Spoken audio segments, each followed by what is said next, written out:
the guy? Huh? I couldn't get the cars to land. No, I thought maybe you're looking to take one before you come, yeah?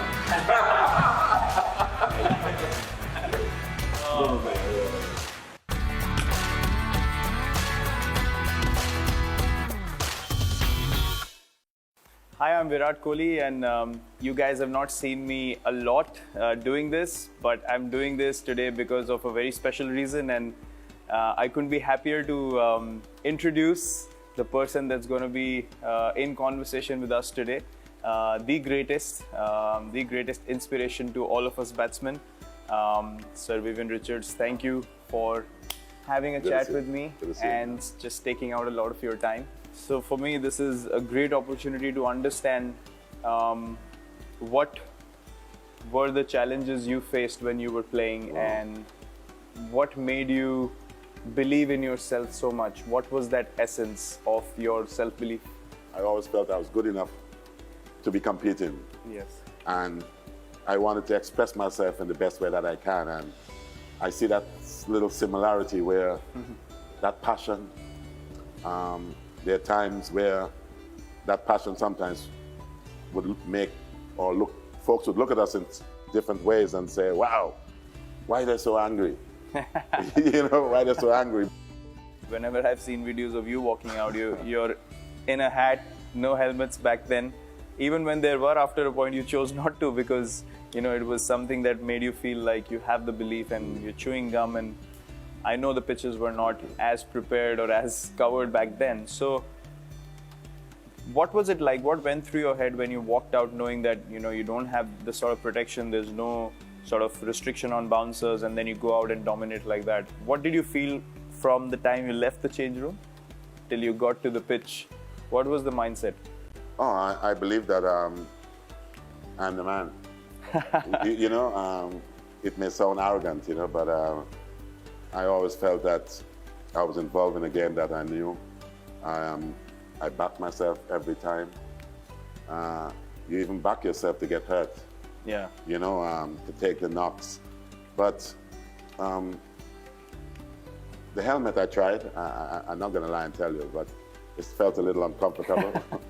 So I felt my cap, my maroon cap, which was given to me, I felt so proud with that. And my mind said that I was good enough to be here. If I get hurt, it's God's will. I will survive. I always feel like it's better to get hit early on and get to know the feeling rather than always feeling like you might get hit. So I prefer actually getting hit early on and really hard.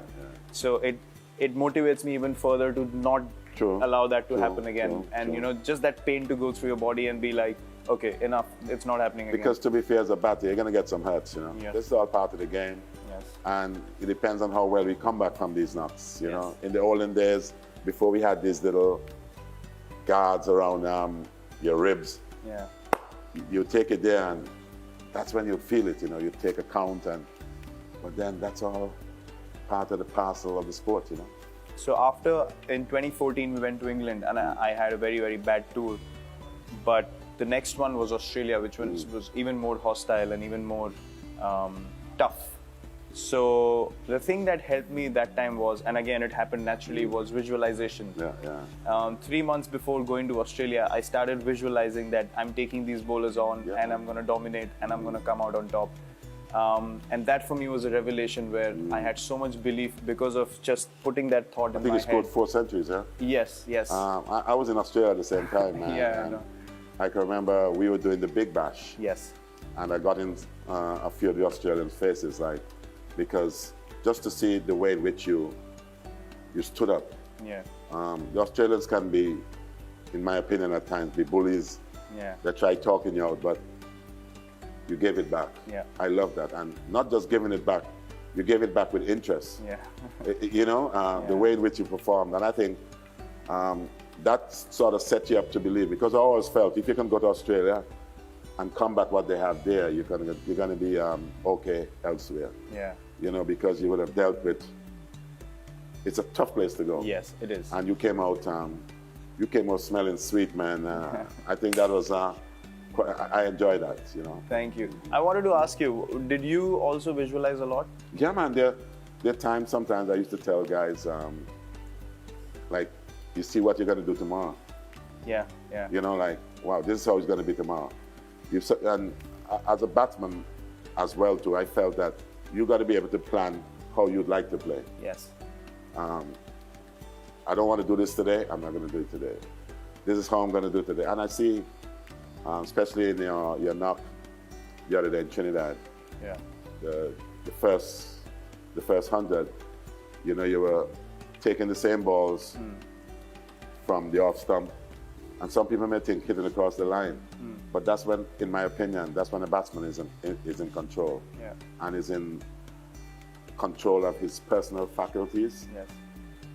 Then the same ball you can, Yes. and there's one in particular, man, that I love, and it had me jumping out of my chair, man. It's the one where you clear the left foot and took it over extra cover. That's something out of my book, so I appreciate that, you know. Thank you for that, you know. You look at that, look at the body language. Oh man, I'll be happy to play something like that when I was playing. For me, it was an honor. I mean, I was told by our media team that what you said after that shot, and I was like, Yeah, man. wow, you know, God's really kind to me. Sweet man. That you found it interesting.